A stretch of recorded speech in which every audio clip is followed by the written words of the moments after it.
So another day at the office. It's a beautiful autumn morning, but a bit chilly. It started to go below zero at night, so I really need to get this roof on before the snow starts. Now you might have wondered why I've been going ahead and building the roof supports in without explaining what I was doing. And there is a very good reason for that, which is kind of that I didn't know what I was doing. I was trying out different ways to do it because of the way this building is kind of the wrong way. It's the center line of the building is a diagonal.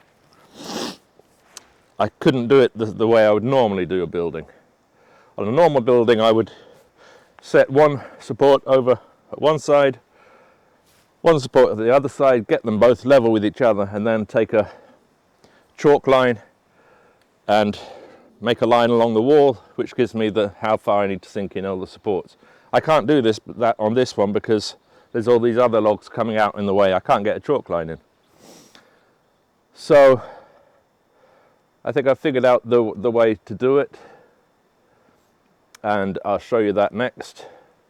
And then I really need to get this roof done.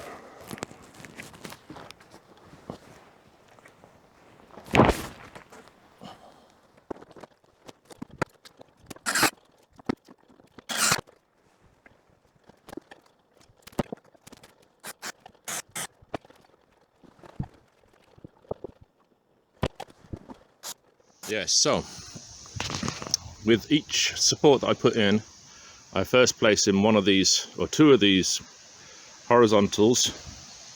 I've got one attached on the bottom there.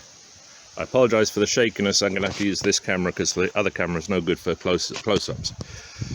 And then I try to equalise this gap here.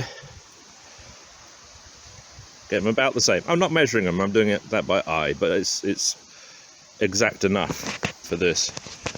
And then if we look at the rest of the structure I've already got done, I have this level which I can then, so this is touching down on all the other supports, so that's the level I want. So I've got that clamped on there now.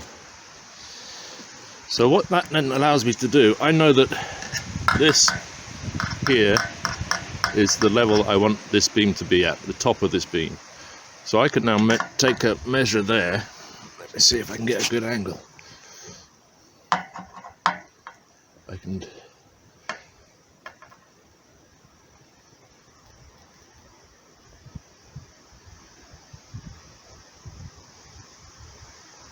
out there.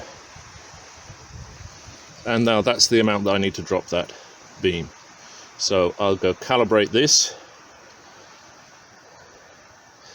and then I will be able to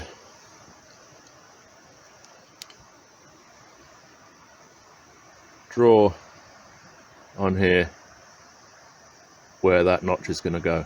You might notice there's a red marks coming there. That's because the wood's wet today, so when it's wet wood I use an aquarelle pencil, which is like a watercolor pencil. It wears down fast, so you have to be a bit careful with it. But I'll go set this. Now I think this is actually going to possibly touch down on this wall as well. No, I think we're okay. It's going to just pass over that on top of that wall. Right, I'll go set the log scribe, and then we'll scribe that log.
Now, I said that I did it by eye, could be much more accurate, but what I'd rather do is do it this way. Saves a bit of time, I don't have to measure everything. But then I err on the side of caution. And what's obviously happened this time is I need to take a little bit more off, because it's not quite down at the right level here. But I'll check it with that level at the top, because there's no guarantee that that cross piece is straight.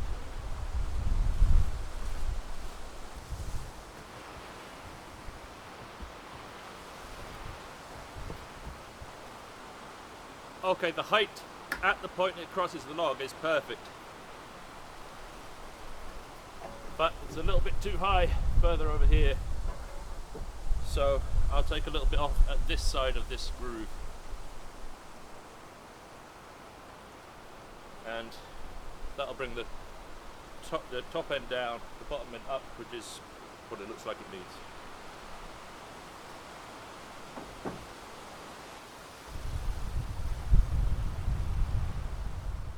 But for this fine tuning, I'm going to switch to the electric saw. It's a bit precarious up there. If I fall, it's much better to have the electric saw, because you take your finger off the button, it just stops turning, whereas this could get nasty.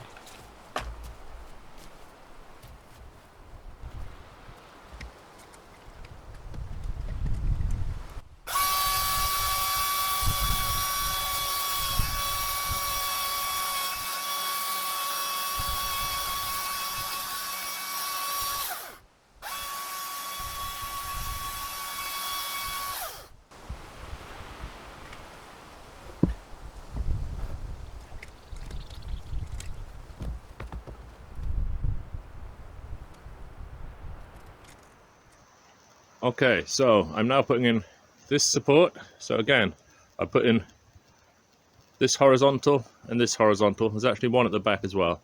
And I've placed it in against them. Now it's sitting on two logs. One here and then one at that corner at the back. So again,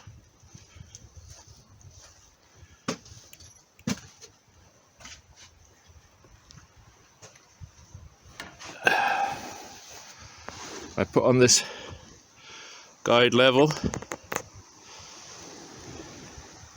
and there you can see the difference. So we want the back of this log to be at this level. So see if I can explain it better this time. So I'm just going to take the log scribe,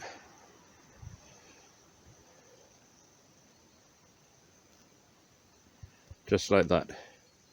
I'll tighten this up, calibrate it, and then I will draw the line on there. Now, I did previously on the last log, I actually drew the line all the way around here, but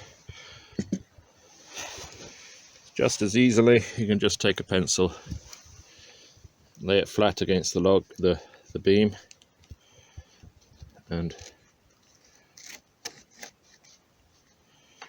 draw that.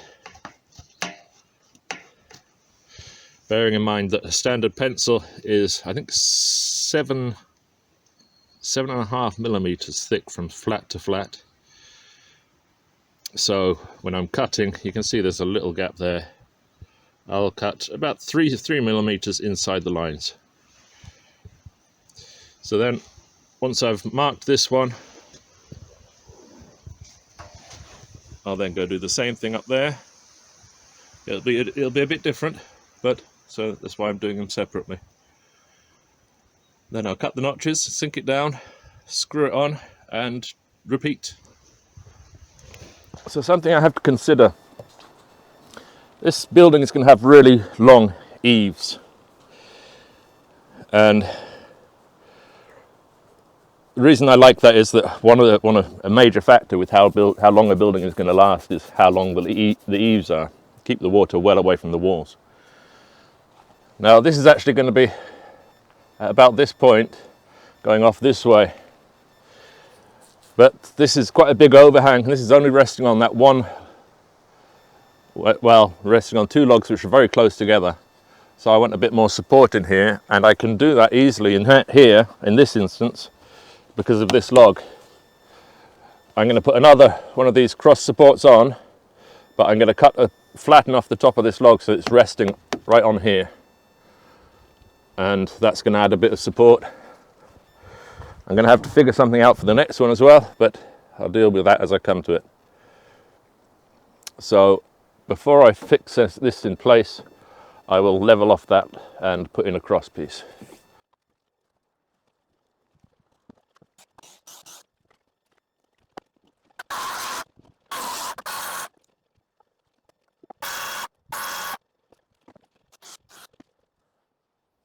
Actually, also before I put this in, I could cut the 45-degree angle on this end.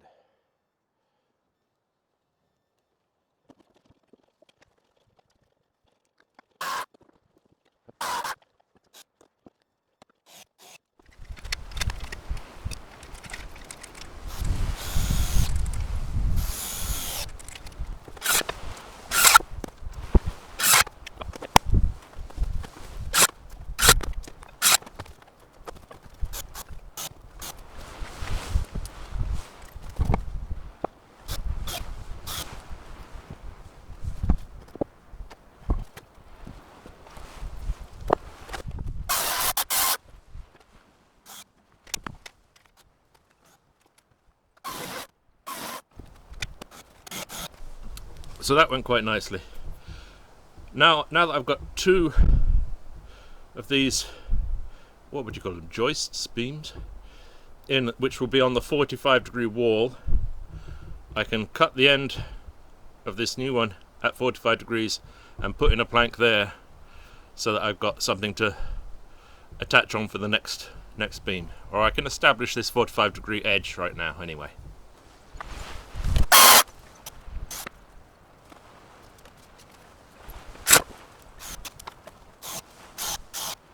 So full disclosure here, I've made a mistake.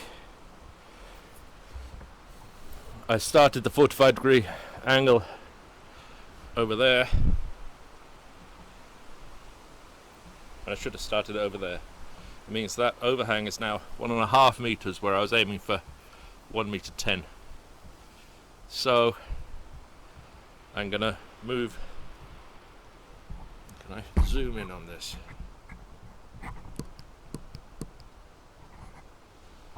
I'm going to move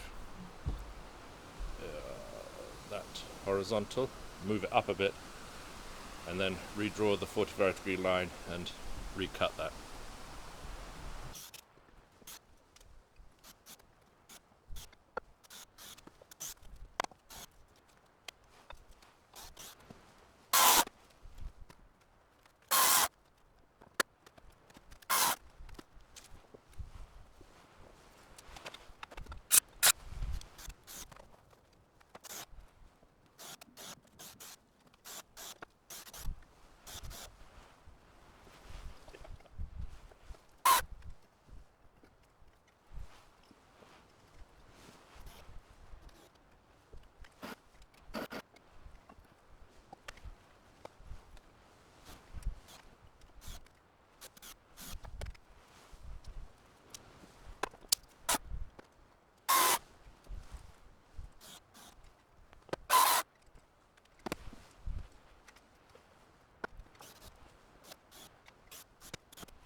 Okay, so I've got the new 45-degree line in there, and the original plan was for this to go right the way out and then have a 90-degree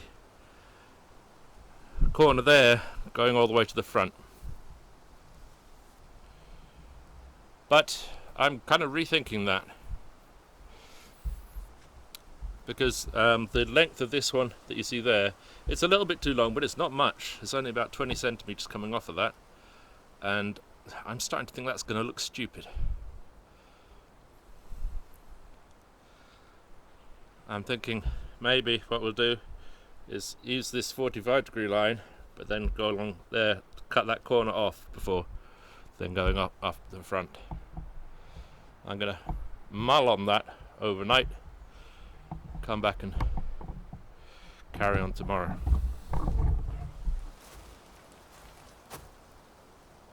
So I'm going to think about that overnight and come back and carry on. Overall, I'm fairly happy with how things are going, but I want to show you something. It's autumn now, and that means the leaves are coming off the trees, and that means you really start to get an idea of how the view's going to look up here.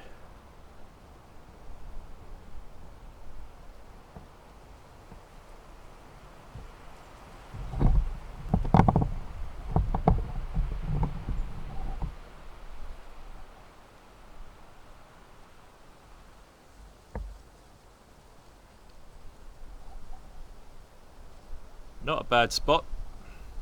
See you tomorrow.